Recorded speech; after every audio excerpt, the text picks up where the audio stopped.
BRS అధినేత తెలంగాణ తొలి ముఖ్యమంత్రి కేసీఆర్ కాళేశ్వరం ప్రాజెక్టుపై జస్టిస్ సిపి ఘోష్ కమిషన్ విచారణకు హాజరయ్యారు. ఇక దీనికి సంబంధించిన సమాచారం బీఆర్కే భవన్ నుంచి మా ప్రతినిధి కిరణ్ లైవ్ లో అందిస్తున్నారు. ఇప్పుడు చూద్దాం.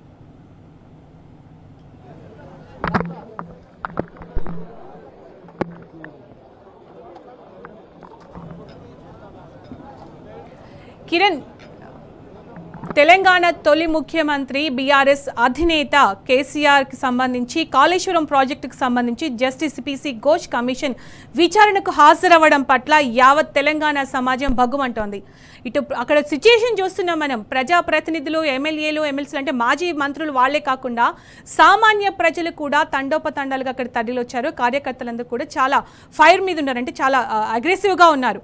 సో ఈ నేపథ్యంలో నెక్స్ట్ ప్రజాక్షేత్రంలో కాంగ్రెస్కి ఎలాంటి భంగపాటు ఉంటుంది అనుకోవచ్చు? ఖచ్చితంగా, ఎందుకంటే కాళేశ్వరం ప్రాజెక్టు విచారణ పేరు మీద ఇటు కేసీఆర్ ను పిలిపించడం అంటే చాలా వరకు రాష్ట్ర రైతాంగాన్ని కావచ్చు, రాష్ట్ర ప్రజలు కూడా మోసం చేసినట్లంటూ కూడా కాంగ్రెస్ పార్టీకి సంబంధించినటువంటి చాలా మందిని కూడా ఇబ్బందులు పెట్టేటువంటి ప్రయత్నం చేస్తుంది. కాబట్టి కాళేశ్వరం ప్రాజెక్టుకు సంబంధించినటువంటి అంశంలో చాలా మందిని పిలిచి ఇప్పటికే దాదాపు 115 మందిని పిలిచింది.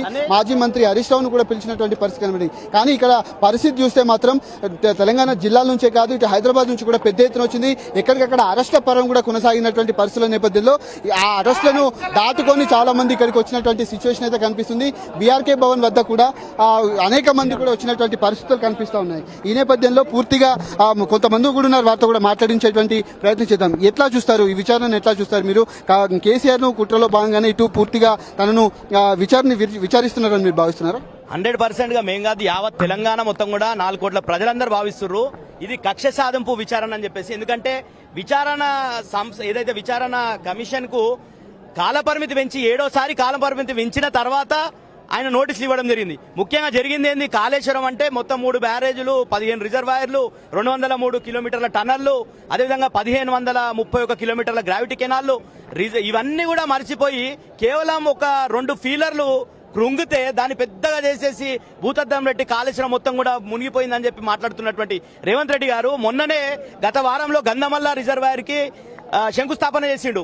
ఆ గంధమల్లకు నీళ్ళు ఎక్కడి నుండి తేవాలంటే మల్లన్న సాగర్ నుండి తేవాలి. అదేవిధంగా మూసి ప్రక్షాళన చేస్తానని గొప్పలు చెప్తున్నాడు. ఆ మూసికి నీళ్ళు ఎక్కడి నుండి తేవాలంటే మల్లన్న సాగర్ నుండి తీసుకురావాలి. అంటే ఈరోజు మల్లన్న సాగర్ అనేది కూడా కాళేశ్వరంలో అంతర్భాగం. మొత్తం కూలిపోయింది అంటున్నటువంటి కాళేశ్వరంలో ఈరోజు మల్లన్న సాగరు, కొండపోచమ్మ సాగరు, బస్వాపూరు ఇవన్నీ రిజర్వాయర్లో నీళ్లు ఎట్టగించున్నాయి. ఇవన్నీ కూడా కుట్ర కోణంలో రేవంత్ రెడ్డి సర్కార్ కుట్ర కోణంలో వివరిస్తుంది. అందుకే మొత్తం కూడా తెలంగాణలో ఉన్నటువంటి యావత్ రైతాంగం మొత్తం కూడా ఈ రోజు కేసీఆర్ గారి మద్దతుకి ఎక్కడ కూడా పిలుపు లేదు. కానీ కేసీఆర్ గారిని విచారణ పిలిచిరని చెప్పి తెలిస్తే మొత్తం అంతా కూడా రైతులంతా కూడా హైదరాబాద్ దిగ్బంధించేటటువంటి పరిస్థితి ఈ రోజు హైదరాబాద్ దాపరించిందంటే రేవంత్ రెడ్డి గారి పూర్తి వైఫల్యం. 100% మేము విచారణలో చెప్తాం. ఎందుకు నువ్వు గతంలో 7 సంవత్సరాలు ఈడ ఉమ్మడి రాష్ట్రంలో కాంగ్రెస్ ఉండే, మహారాష్ట్రలో కాంగ్రెస్ ఉండే, దేశంలో కాంగ్రెస్ ఉండే, నువ్వు తుమ్మిడెట్ల దగ్గర ఎందుకు పర్మిషన్ తీసుకురాలేవు?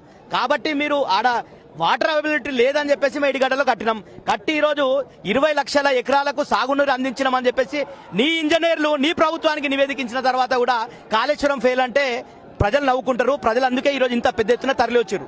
ఎకరానికి కూడా నీళ్లు పారలేదు కాళేశ్వరం ప్రాజెక్టు ద్వారా అనేది వాళ్ళు చెప్తా ఉన్నారు. ఈ రోజు ఈ ప్రభుత్వానికి ఇరిగేషన్ సంస్థకు సంబంధించినటువంటి ఇంజనీర్లు రిపోర్ట్ ఇచ్చారు. 20,33,000 ఎకరాలకు కాళేశ్వరం నుండి నీళ్లు అందించారని చెప్పేసి ఈ ప్రభుత్వంలో ఉన్నటువంటి ఇంజనీర్లు నివేదిక ఇచ్చిర్రు. అంటే దాన్ని ఏం చెప్పాలి? మళ్ళా అది తప్పంటారా? ఈ రోజు మల్లన్న సాగర్ నుండి నీళ్లు పారకం అయితలేవా? కొండపోచమ్మ నుండి పారకం అయితలేవా? అదే కింద ఎస్ఆర్ఎస్పీ నుండి గతంలో మొత్తం కూడా తుంగతుర్తి వరకు, సూర్యాపేట వరకు ఎందుకు నీళ్లు వచ్చినాయి, ఎట్లొచ్చినాయి? కాబట్టి పూర్తిగా కాళేశ్వరం ప్రాజెక్టు ద్వారా 1 ఎకరా కూడా నీళ్లు పారలేదు. కాళేశ్వరం పూర్తిగా కొట్టుకుపోయిందని కాంగ్రెస్ పార్టీ కావచ్చు, ప్రభుత్వం కూడా చెప్తుంది. నిజంగానే కాళేశ్వరం ప్రాజెక్టు కొట్టుకుపోయిందా? ఏమంటారు? తెలంగాణ ప్రజల మీద, తెలంగాణ రైతాంగం మీద ప్రేమ బాధ్యత ఉన్నటువంటి వాడు ఎవ్వడు కూడా ఆ మాట మాట్లాడు. స్వయంగా ఇదే ప్రభుత్వం మొన్న జరిగిన అసెంబ్లీలో ఏం మాట్లాడింది? కాళేశ్వరం వల్ల 20 లక్షల ఎకరాలకు నీరందిందని పార్లమెంట్ అసెంబ్లీలో ప్రకటించింది కదా. అంటే మీరు అసెంబ్లీలో ఒకటి మాట్లాడతారు, బజార్లో ఒకటి మాట్లాడతారు, రోడ్ల మీద ఏమన్నా మీరు ఏం ప్రభుత్వాన్ని నడుపుతారా లేకపోతే బజార్ దందా చేస్తున్నారా? ఎవడు చెప్పినట్టు ఉంటాడు? కాళేశ్వరం ఏంది?